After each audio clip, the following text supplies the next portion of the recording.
इस वीडियो में हम बात करेंगे रिस्क असेसमेंट टेक्निक के बारे में। तो रिस्क असेसमेंट से क्या मुराद है, सबसे पहले तो ये समझ लें कि रिस्क असेसमेंट से मुराद एक ऐसा सिस्टमेटिक प्रोसेस है जिसके अंदर हम किसी भी वर्क प्लेस में मौजूद हैज़र्ड को, जो नुकसान पहुंचाने वाली चीज़ें हैं, उन्हें आइडेंटिफाई करते हैं, उन्हें एवेलुएट करते हैं कि ये कितना नुकसान पहुंचा सकती हैं और नुकसान कब कब पहुंचा सकती हैं, लाइक्लीहुड क्या है उसका और सिवियरिटी क्या होगी। और फिर हम क्या करते हैं, उसे प्रायोरिटाइज़ करते हैं कि सबसे पहले हम इस वाले रिस्क को रिमूव करेंगे अगर वहाँ पे मल्टीपल रिस्क मौजूद हैं, मल्टीपल चीज़ें हैज़र्ड मौजूद हैं। फिर इस वाले जो है ना चीज़ को हम रिमूव करेंगे, फिर इस चीज़ को रिमूव करेंगे और एक सेफ़ डॉक्यूमेंट तैयार करते हैं कि हैज़र्ड को आइडेंटिफाई करते हैं, एवेलुएट करते हैं कि कौन सी चीज़ें कब कब नुकसान पहुंचाएगी, कितना नुकसान पहुंचाएगी, प्रायोरिटाइज़ करते हैं और रिमूव करते हैं। ये सारा का सारा प्रोसेस कहलाता है रिस्क असेसमेंट। तो रिस्क असेसमेंट के लिए जो दो टेक्निक्स जो वाइडली यूज़ की जाती हैं, आज हम वो डिस्कस करेंगे। तो फर्स्ट वन है हमारे पास क्वालिटेटिव रिस्क असेसमेंट। तो क्वालिटेटिव रिस्क असेसमेंट से क्या मुराद है कि एक ऐसा मेथड जिसके अंदर हम रिस्क को एवेलुएट करते हैं, हैज़र्ड को एवेलुएट करते हैं किसी बुनियाद पे, ओपिनियन की बुनियाद पे, जजमेंट की बुनियाद पे। जब हमारे पास कोई न्यूमेरिक डाटा मौजूद ना हो, हमारे पास कोई हिस्टोरिकल डाटा मौजूद ना हो, या हमारे पास टाइम शार्ट हो, जब हमारे पास टाइम शार्ट हो, हिस्टोरिकल डाटा मौजूद ना हो और पर्सनल ओपिनियन की बुनियाद पे, पर्सनल जजमेंट की बुनियाद पे हम किसी भी एक चीज़ को एवेलुएट कर रहे हों कि इसका नुकसान कितना होगा और कब कब हो सकता है, तो इसे का नाम दिया जाता है हमारे पास क्वालिटेटिव रिस्क असेसमेंट का। तो दूसरे अल्फाज में कहा जाता है कि अगर हमारे पास हिस्टोरिकल डाटा मौजूद नहीं है तो और क्विक हमने असेसमेंट करनी हो तो हम कौन सा तरीका इस्तेमाल करेंगे, क्वालिटेटिव रिस्क असेसमेंट का। इसमें हम क्या करते हैं, सब्जेक्टिव जो है ना रिस्क को डिफ़ाइन करते हैं कि रिस्क का लेवल हाई है, रिस्क का लेवल मॉडरेट है, रिस्क का लेवल लो है। तो यहाँ पे हम डिस्क्रिप्टिव वर्ड्स यूज़ करते हैं, हाई, मॉडरेट, लो, इस तरीके से। नेक्स्ट हमारे पास क्वांटिटेटिव रिस्क असेसमेंट। तो क्वांटिटेटिव रिस्क असेसमेंट में क्या होता है कि हम वहाँ पे यूज़ करते हैं जहाँ पे हमें मोर डिटेल्ड, जहाँ पे हमें डिटेल्ड जो है ना वो रिस्क असेसमेंट चाहिए हो कि हमारे पास हिस्टोरिकल डाटा भी मौजूद है और हम यहाँ पे क्या, हमारे पास सफिशिएंट टाइम भी मौजूद है। हम कहते हैं कि हमें डिटेल चाहिए, मोर एक्यूरेट चाहिए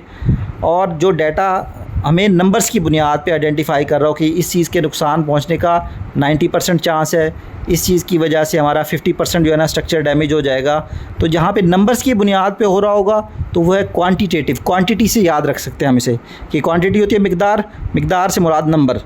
कि जहाँ पे हमें नंबर्स मौजूद हों, नंबर्स की सूरत में डाटा को पोर्ट्रे किया जा रहा हो, रिस्क को डिस्प्ले किया जा रहा हो, वो है क्वांटिटेटिव रिस्क असेसमेंट। और जहाँ पे वर्ड्स की सूरत में हाई, मॉडरेट, लो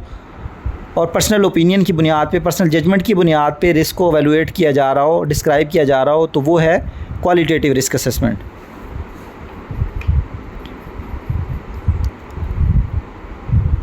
इन दोनों का जो कंपैरिजन है ये बहुत इंपॉर्टेंट है, पता होना चाहिए कि what is the difference between qualitative and quantitative risk assessment. तो जिस तरह हमने बात की क्वालिटेटिव रिस्क असेसमेंट क्या होती है कि ये सब्जेक्टिव मैयर की होती हैं, इनमें डिस्क्रिप्टिव वर्ड्स यूज़ किए जाते हैं, डिस्क्राइब, पर्सनल ओपिनियन की बुनियाद पर, जिस तरह हमने कहा कि हाई, मॉडरेट, लो, इस तरीके से इन्हें डिफ़ाइन किया जा रहा होगा रिस्क को। जबकि क्वांटिटेटिव रिस्क असेसमेंट क्या होगा, ऑब्जेक्टिव मैयर्स होंगे, यहाँ पे प्रॉपर जो है ना डिटेल्स के साथ नंबर्स की सूरत में रिस्क को जो है ना वो डिस्क्राइब किया जा रहा होगा। अगर मॉनिटरी वैल्यू की बात की जाए तो जो हमारे पास है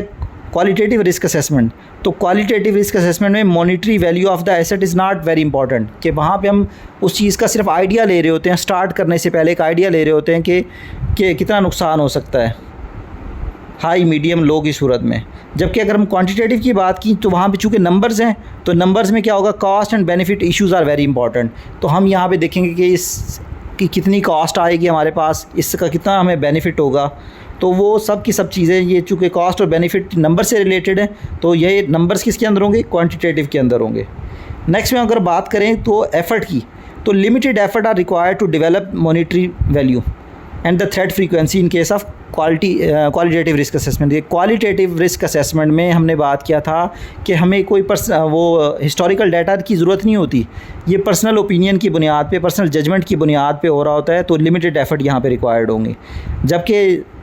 क्वांटिटेटिव में क्या होगा कि हम मोर एक्यूरेट चाहिए हमें, तो मोर एक्यूरेट के लिए क्या होगा, हमें लार्ज अमाउंट ऑफ डाटा की ज़रूरत होगी। तो इस वजह से डाटा की जहाँ पे लार्ज अमाउंट की ज़रूरत होगी वो है हमारे पास क्वांटिटेटिव, और जहाँ पे लेस एफर्ट होगी, लेस डाटा की रिक्वायरमेंट होगी वो है हमारे पास क्वालिटेटिव।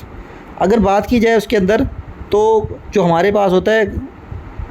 क्वालिटेटिव रिस्क असेसमेंट, जहाँ पे पर्सनल ओपिनियन की बुनियाद पे, पर्सनल जजमेंट की बुनियाद पे हम डिफ़ाइन कर रहे होते हैं, तो वहाँ पे कोई मैथमेटिकल टूल का हम इस्तेमाल नहीं कर रहे होते। तो no mathematical tools are required in case of qualitative risk assessment.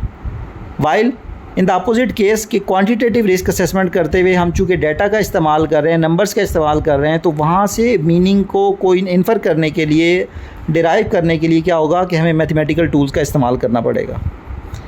Next हम देखते हैं कि कौन कर सकता है कि ये क्वालिटेटिव रिस्क असेसमेंट जो है ना, कोई भी बंदा जिसे मैथमेटिकल टूल्स का नॉलेज नहीं है लेकिन वो अपनी फील्ड का एक्सपर्ट है, वो कर सकता है। जबकि क्वांटिटेटिव में क्या होगा कि क्वांटिटेटिव में रिस्क असेसमेंट सिर्फ वही बंदा कर सकता है, जिसे हमने पहले बात की, यहाँ पे डाटा होता है, यहाँ पे मैथमेटिकल टूल्स होते हैं, तो वो ही बंदा जो है क्वालिटेटिव रिस्क असेसमेंट कर सकता है जिसे